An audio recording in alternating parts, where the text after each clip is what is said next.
Hi, Alan here. Let me show you how the invoice page works inside Creator Dash. If you're working with sponsors or clients, this page is going to save you a ton of time. You can create your own custom invoices directly inside the platform. Just fill in the client's name, project details, amount, due date, and any notes you want to include. Once it's created, we automatically store it for you, so you'll always have a clean record of every invoice you've sent. You can also upload your own logo so your invoices look professional and on-brand. Whether you're freelancing or handling long-term sponsorships, your clients will see you're running things properly. We also support tax options. If you need to apply a specific tax rate, you can choose whether it's additive, like VAT or sales tax, or subtractive, depending on your country or agreement.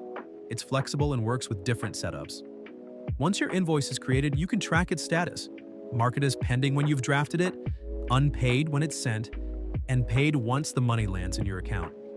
No more guessing who's paid what or digging through emails to figure it out. And when you're ready to send it off, just hit print and export it to a clean, professional PDF. It's formatted and ready to go. Just attach it to an email and send it straight to your sponsor or client.